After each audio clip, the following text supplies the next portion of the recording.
petang saudara, apa kabar Anda hari ini? Kabar petang kembali hadir menemani Anda. Bersama saya Hasna, sejumlah berita terkini sudah kami siapkan untuk Anda.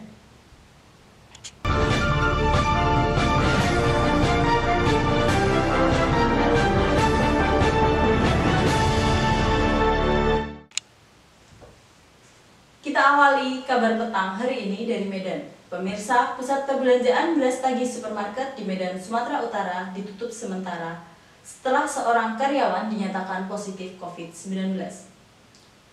14 karyawan lainnya dinyatakan reaktif berdasarkan pemeriksaan rapid test. Penutupan sementara Brastagi Supermarket yang berada di Jalan Gatot Subroto, Medan, Sumatera Utara terjadi setelah salah seorang karyawannya dinyatakan positif COVID-19. Pemeriksaan juga dilakukan pada 108 karyawan lainnya. Dari hasil rapid test, didapat 14 karyawan reaktif COVID-19. Penutupan Brastagi Supermarket dilakukan sesuai peraturan Wali Kota Medan tentang karantina kesehatan. Pengelola Brastagi Supermarket pun akan melakukan sterilisasi tempat pembelanjaan untuk mengantisipasi penularan dan penyebaran COVID-19.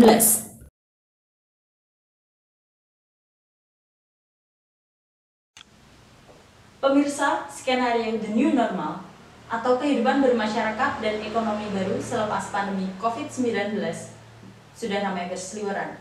Sementara pelonggaran PSBB yang seharusnya sebatas wacana membuat masyarakat justru terlena. Sekarang pun masyarakat tumpah ruah di pusat perbelanjaan dan juga pasar tradisional. Gugus Tugas Percepatan Penanganan COVID-19 menilai ketaatan masyarakat atas aturan justru menjadi kunci kelonggaran PSBB menuju the new normal. Dalam beberapa hari terakhir, masyarakat mulai nampak memenuhi ruang publik, baik di jalan raya maupun di pasar-pasar. Pembatasan sosial berskala besar yang diberlakukan pun seakan menjadi sia-sia. Hal ini dipicu wacana pelonggaran PSBB sebagai batu loncatan untuk penerapan the new normal. Presiden Joko Widodo mengingatkan agar keputusan pelonggaran PSBB harus diambil secara hati-hati dan juga melihat fakta dan kondisi lapangan yang ada.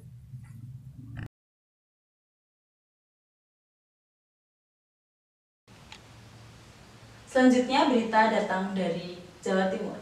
Pemirsa, penambahan kasus positif COVID-19 pada tanggal 21 Mei 2020 lalu meningkat tajam mencapai 973 orang. Penambahan kasus positif COVID-19 terbanyak disumbang dari wilayah Jawa Timur. Jumlah kasus positif COVID-19 pada 21 Mei 2020 lalu meningkat tajam. Terdapat penambahan kasus 973 kasus positif baru sehingga total kasus positif COVID-19 di Indonesia menjadi 20.162 orang per 21 Mei 2020 lalu. Menurut juru bicara penanganan COVID-19, penambahan kasus positif tertinggi disumbang dari wilayah Jawa Timur. Berdasarkan data dari Gugus Tugas Percepatan Penanganan COVID Jawa Timur, kasus baru di Jawa Timur pada 21 Mei lalu mencapai 502 kasus. Dari 502 kasus positif baru tersebut, 311 kasus baru disumbang dari Surabaya. Kini, Jawa Timur menjadi daerah nomor 1 dengan penambahan kasus positif baru tertinggi di Indonesia, sedangkan DKI Jakarta menempati urutan ketiga. Pemirsa, di tengah pandemi COVID-19, masyarakat masih melakukan tradisi ziarah kubur ke TPU Karet Bifak, Jakarta Pusat. Suasana tempat pemakaman umum Karet Bifak terlihat ramai di hari pertama Idul Fitri.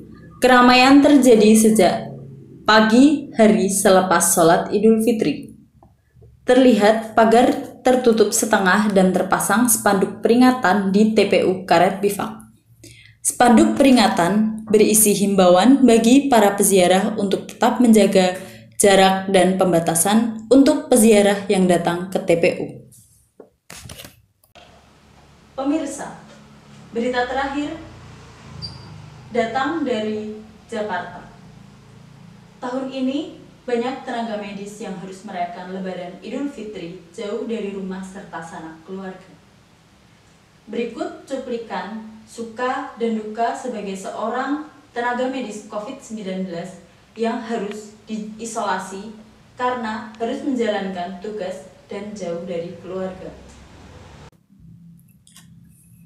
Tahun ini, banyak tenaga medis harus berlebaran jauh dari rumah dan keluarga.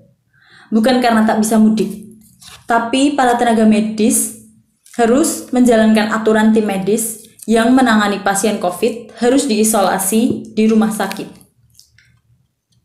Aturan ini antara lain diterapkan di Rumah Sakit Umum Pekerja yang berada di Jakarta Utara.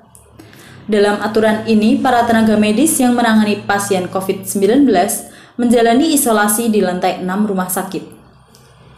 Terdapat sekitar 20 tenaga medis yang diisolasi di sini. Meski mereka tidak terpapar COVID-19, mereka tidak bisa pulang ke rumah, termasuk di hari Lebaran Idul Fitri ini. Sekian berita yang dapat kami sampaikan. Saya Hesna pamit undur diri. Selamat petang.